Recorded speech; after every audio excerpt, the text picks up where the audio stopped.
We took one message on the life of Joseph when we were in the book of Hebrews, when we were doing the heroes of the faith in the book of Hebrews, and we covered Joseph's life in one session. And we came to realise that you could spend a whole couple of weeks or 3 or 4 weeks on the life of Joseph. So we're going to do a series on the life of Joseph, and this is the first one. And this morning I've got the privilege of doing years 1 to 17. In the book of Genesis, we meet this amazing person called Joseph. He was an amazing man, and I'll tell you why. Because regardless of how he was treated, despised, he was blamed for things that he shouldn't have been. He was rejected. He was abandoned. He was abused. He was maligned. He was forgotten. He refused to become. He refused, despite all of those things, to become resentful and bitter. What an amazing... He's almost too good to be true, isn't he? That despite all those things happening to him, he refused to become bitter.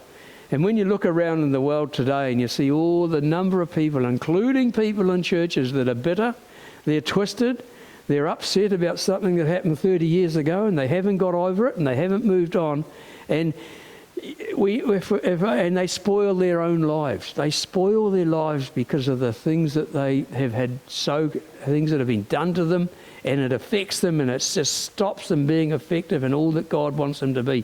But Joseph had probably more done to him. Well, he did. He had more done to us than all of us combined here, and he refused to let that stop him being the man that God wanted him to be. So we can learn a lot from this man, Joseph. To be completely truthful, I've written down here, Joseph almost seems too good to be true. The account of this man's life is found in Genesis 37 through to 50. That's a lot of chapters in the Bible just dedicated to one man. Here is a man we should all meet. God constantly uses the lives of Bible characters to teach us, to encourage us, and to warn us. And we all need teaching, we all need encouraging, and we all need warnings. For me, it's to be careful of the next B&B I go to. Today we'll look at the first segment of Joseph's life, birth to 17 years of age, covered in Genesis 24 to 37. But to understand Joseph's story, we need to first of all have a look at who the people that Joseph grew up with. And this morning we're going to start with his father. His father's name was Jacob. Jacob was his father's name. Jacob was an aging man when Joseph was born. The Bible tells us that Joseph was the son of his old age. Jacob's original name, deceiver, was appropriate because it had been his nature from the time he was very young. He was a deceiver. He didn't have a great character. He didn't have a good reputation. He wasn't a particularly good dude. And his name was Deceiver. That was the meaning of the name, Jacob. But God gave Jacob a new name, and his new name, after he became a sort of mature man, I'm not sure of what age he was, but his new name was Israel, because Jacob had a personal encounter with God. And when Jacob had a personal encounter with God, his life was changed. And I would like to hope that everybody in this room here this morning has had a personal encounter with God, and your life has changed, because that's what happened to Jacob's name. And his name got changed to Israel. And he's a famous man because he had 12 sons, and those 12 sons' names are the names of the tribes of Israel. It was the foundation of the Israelite nation and the people. He was a very important man in the lineage of Jesus Christ. So not only was Jacob a deceiver in the earlier part of his life, but we should also see that he was a very passive father. He didn't get involved with his children. He didn't step in when things were going wrong, and the cost of that was horrendous. His sons were bad dudes. Even in today's world, his sons were bad guys. They were evil men. And Joseph could see, you wonder what he did see, or whether he was too busy making money, and he became a very wealthy man through sheep farming. And any sheep farmers here today? Probably not making as much as Jacob made, but he was a wealthy man. But he was not involved in his children's lives, and the consequences were huge. So here is a story, an illustration of a man, a father who was too busy for his family, too preoccupied, and unconcerned, which meant he was too passive to deal with what was occurring in the lives of his children. There's no record of Jacob taking any action when his sons overstepped the line. And if you read the chapters before and the chapters after, those sons overstepped the line in horrendous and horrible ways. They were evil men. However, when Joseph was born, we're told that Jacob had a great love for Joseph. The reason for this was that Jacob's great love for Joseph came about by the fact that Joseph was the child of Jacob's favourite wife. Favourite wife, you might say? Yeah, Jacob had 2 wives and he had 2 concubines. He had 4 people in his life, and life became incredibly complicated. My recommendation is 1 wife is good. 1 wife is good. Jacob had problems, but his favourite wife, his first love, was Rachel, and she didn't have children till late in life. Rachel died on the journey back to Canaan when giving birth to a second son, Benjamin. So Joseph basically, I don't know what age Joseph was when Benjamin was born, but he did not have the influence of his mother's input into his life for a great period of time. I'm not sure which one. So that's the first thing that happened in Joseph's life, as he had the father's name was Jacob, and he wasn't, we're going to see in a minute, he wasn't the dad that he should have been. He was very unwise, and we're going to see what happened now. The next thing we see is the first thing that Jacob did was he made Joseph a special coat, the special coat. So there's been a musical made about Joseph and his special coat. Everybody knows about Joseph, and if you ask most people in the world, what do you know about Joseph? Oh, he's the guy who had the fancy coat. And that is what people know. And Jacob lived in the land where his father had stayed, or Joseph lived in the land where his father had stayed, or lived in the land of Canaan. So this is the account of Jacob's. I'm going to read these verses now. Sorry, I'm getting lost. Let's read some verses 1 to 4 of Genesis chapter 37. Now, here we go. This makes sense now. Jacob lived in the land where his father had stayed, in the land of Canaan. This is the account of Jacob's family line. Joseph, a young man of 17, was tending the flocks with his brothers, the sons of Bilhah and the sons of Zilpah. That was the concubines, by the way, and his father's wives. So Jacob's brothers had, over the family of 12 boys, there were 4 mothers. Complicated. His father's wives, and he brought their father a bad report about them. So the first thing that went wrong in the family was Joseph used to go home and tell his dad what his bad brothers were up to. And the bad brothers found out about that. So that was the beginning of their relationship between Joseph and his brothers breaking down. Now Israel, or Jacob, whatever you like to call him, Israel loved Joseph more than any of his other sons because he had been born to him in his old age, and he made an ornate robe for him. When his brothers saw that their father loved him more than any of them, they hated him and could not speak a kind word to him. So he had all these brothers and he had sisters, and the brothers could not find a nice word or a kind word to speak to Joseph. They hated him. Joseph was unlike his brothers in character and attitude. Now, isn't that amazing? That there's a young boy brought up in a family which is full of horrible stuff, and it says there that he did not have the character and attitude of his brothers. And I find that quite encouraging in the fact that let's not just say because a young person starts their life in a very bad environment that that's the end of their life amounting to much, because Joseph's going to prove that that's not the case. So we can be encouraged by that. Joseph was unlike his brothers. Jacob did nothing to hide his favouritism.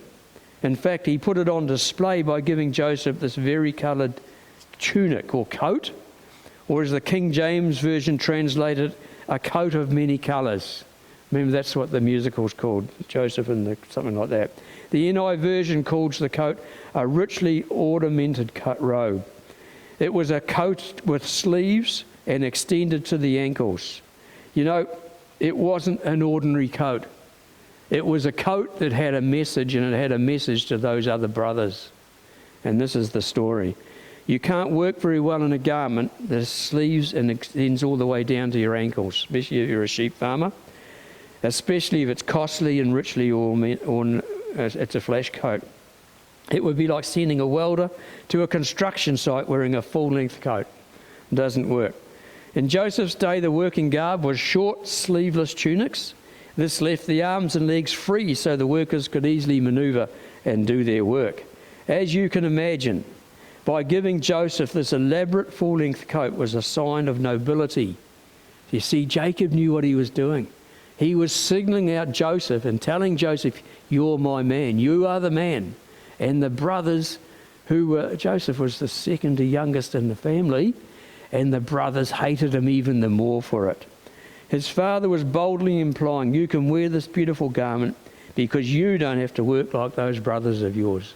So there you are. Jacob was very unwise to give Joseph this coat, and it just caused even more disharmony in the family. Now things get even worse. You say, "Well, can it get worse in that family?" Well, yes, they did.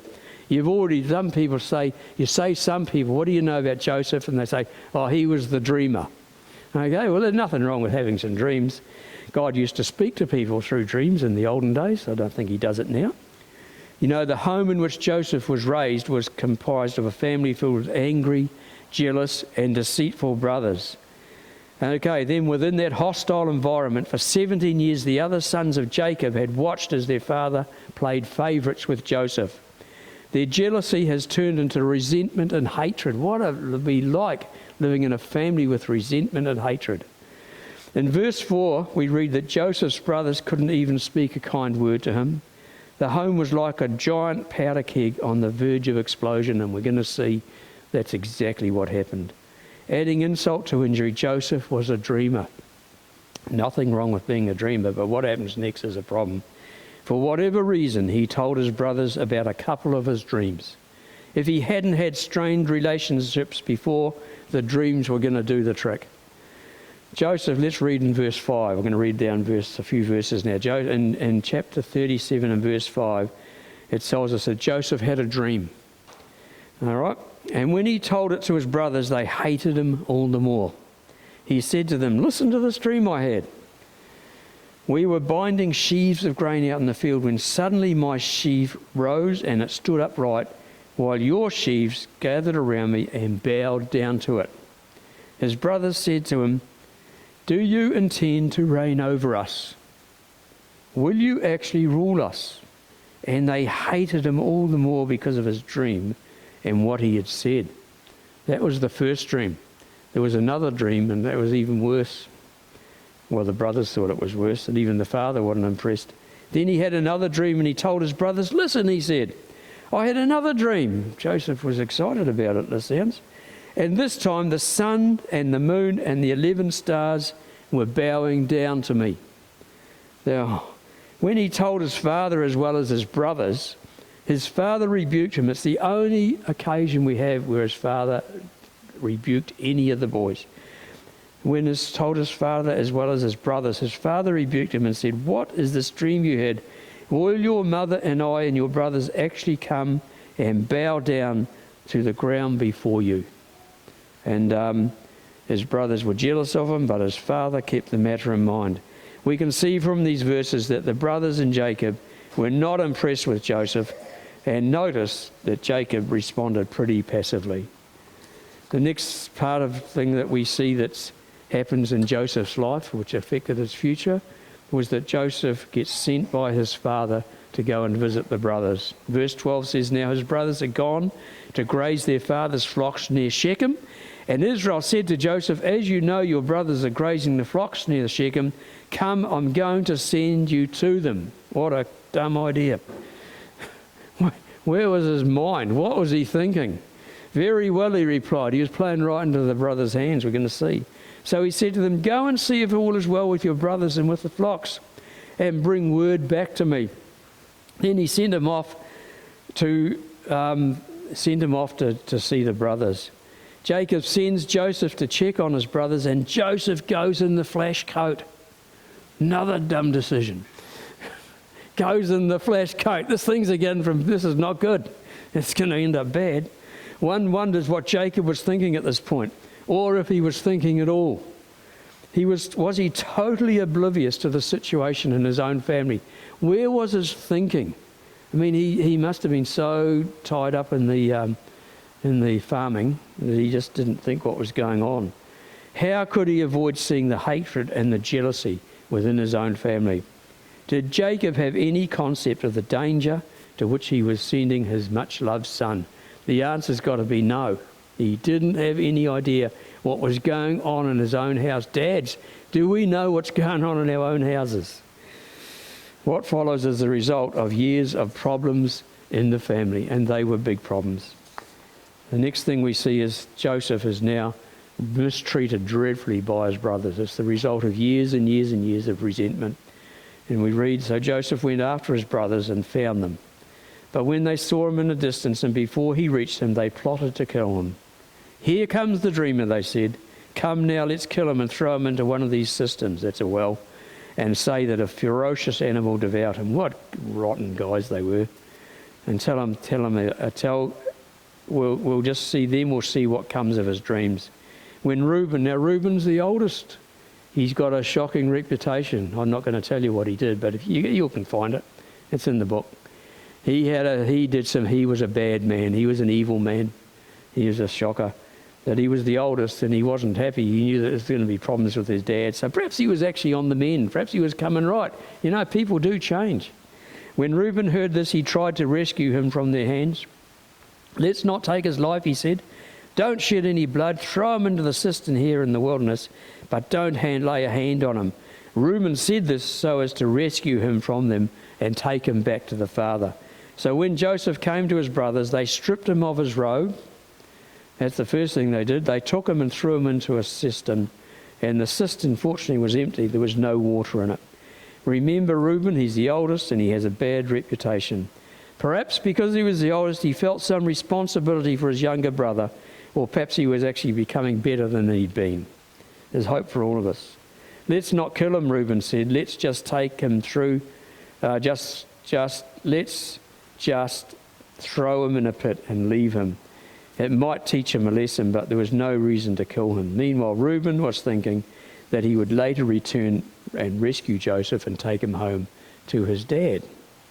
Well, the next thing they notice is the next thing we see is the guys, the brothers, after they've done this to the brother, they sit down and they have a meal. Now, I don't know about you, but if I'm upset and stressed and feeling terrible, I don't eat. I can't. You don't feel like eating. You can't eat. You know, these guys had no conscience. They didn't care two hoots about what had happened to Joseph, and they sit down and they have a meal. Incredible. But while they're sitting down having a meal, they see this row of they call it a caravan of camels. They were traders. These traders were coming. And it says in verse 25, it says, as they sat down to eat their meal, they looked up and saw a caravan of traders, Ishmaelites, coming. Their camels were loaded with spices, balm and myrrh, and they were on their way to take them down to Egypt. So that we don't run out of time too much, what they decided to do is sell Joseph for 30 pieces of silver, 20 pieces of silver. 20 pieces of silver to the Ishmaelites. They said, well, if we leave him in the cistern, he's going to die. We might as well make some money out of our brother. So they sold him as a slave into Egypt. God knew what was going on, by the way. It was part of the big plan. But they didn't know what was going on at the time.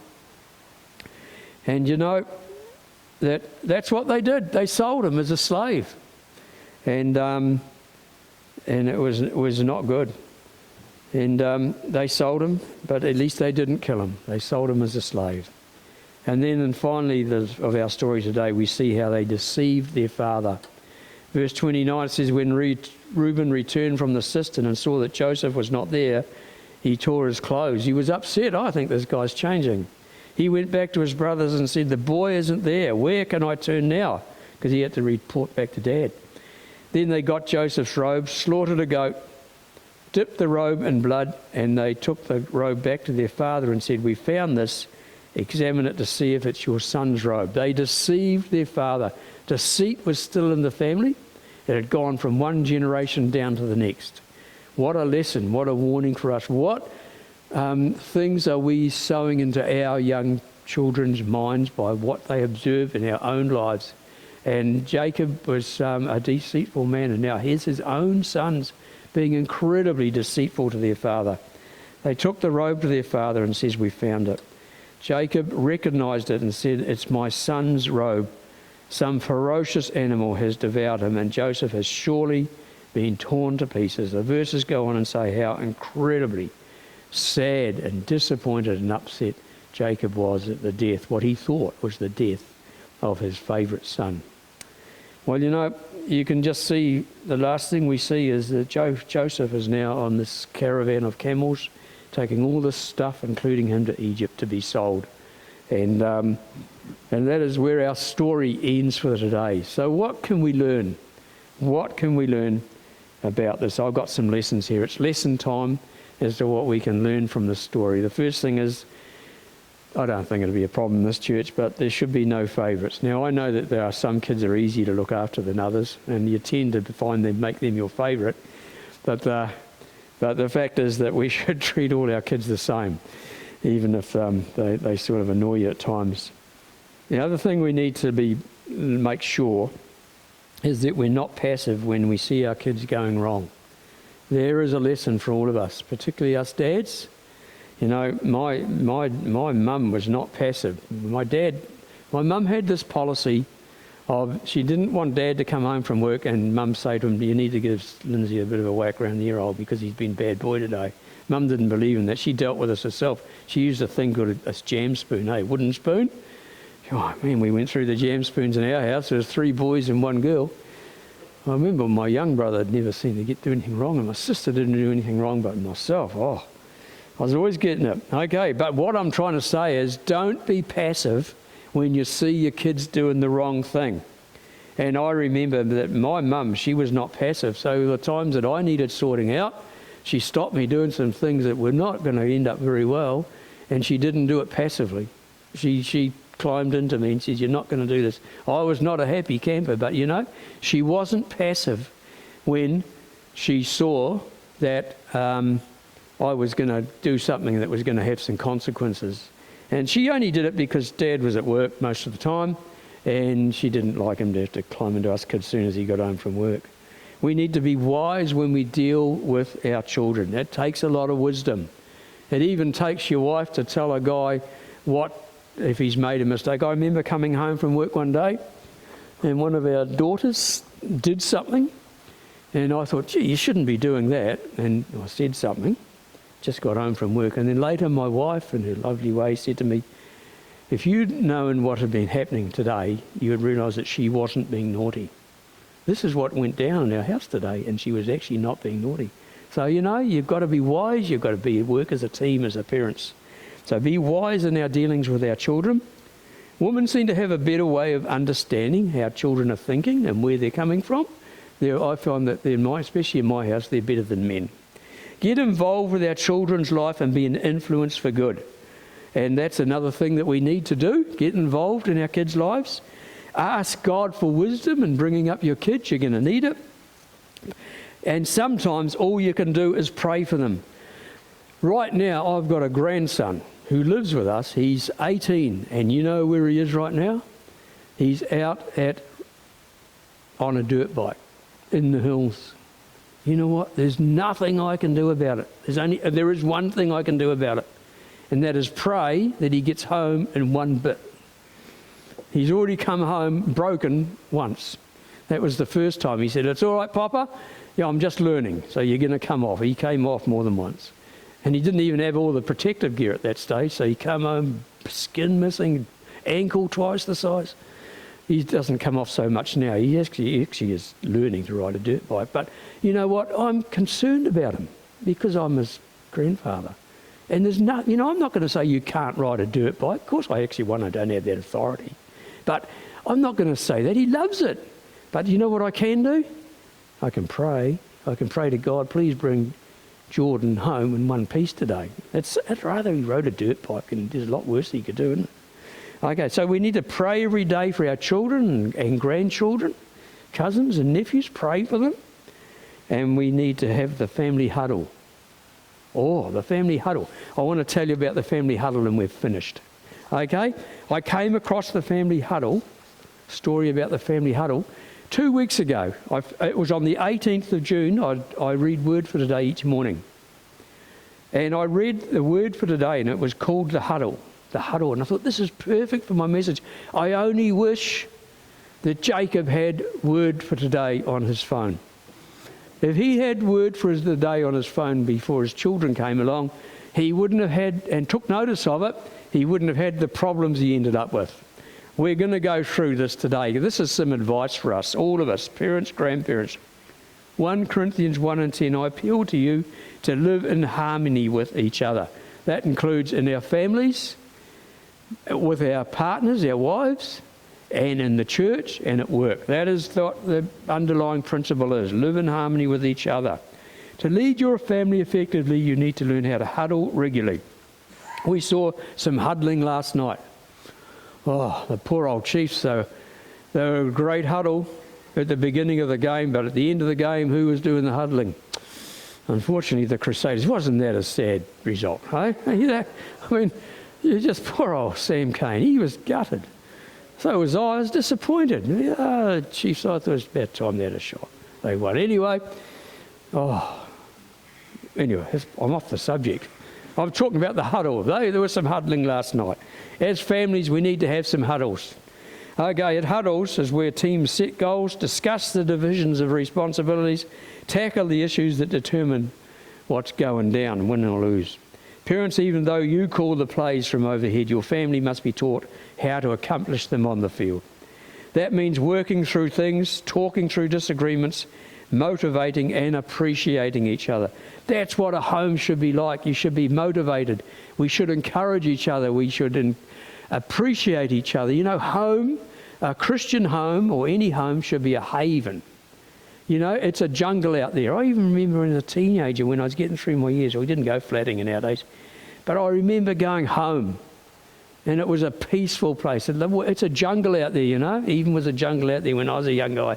But you go home and it was a place of peace and rest, and people encouraged you and you knew you were loved and cared for. And then I met Anne and I used to start to go into her home, and it was exactly the same, and it was neat. And then I'd go back out on the Monday, go back out to work, you know, and out into the jungle. So that's what our homes should be like for our kids. They should be places where there's love, where you're appreciated, where you care for each other, where you speak nicely to each other. That's what a Christian home or any home should be like. We need to try and make our homes like that. We need to try and listen to our kids with open hearts. Don't just hear what your children say. Try to understand how they feel. Women are better at that than men, I think. Yes, you're the boss, and yes, you can try and enforce your ways on your kids, but you'll have trouble and resentment.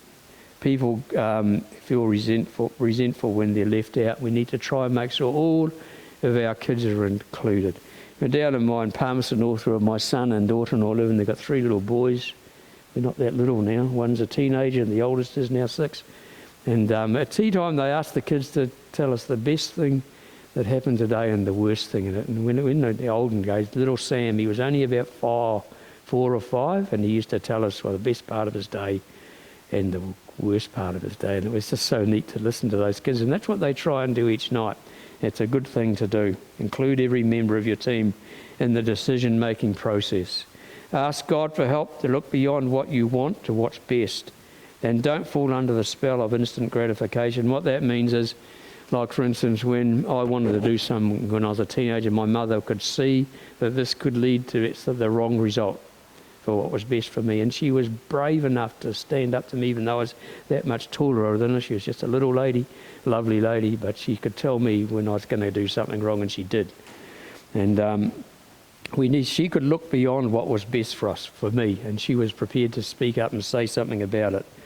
So what looks good for you today could be taking you off a path to a better tomorrow. And that could have happened to me lots of times. We need to huddle regularly in prayer. And when you do that, everybody wins. My dad used to try and run a huddle. As I finish with this, my dad used to try and run a huddle when I was a kid. I was a privileged kid. I grew up in a lovely home. And it was hard to get 3 teenagers together before you went to work and school in the morning, but he persisted with it. And he used to read a few verses from the Bible. He would pray, And then he would finish, before we went out the door, we couldn't wait to get going, hoping Dad would have to go and catch his bus to work, and he would say, remember who you are and who you belong to. And I never really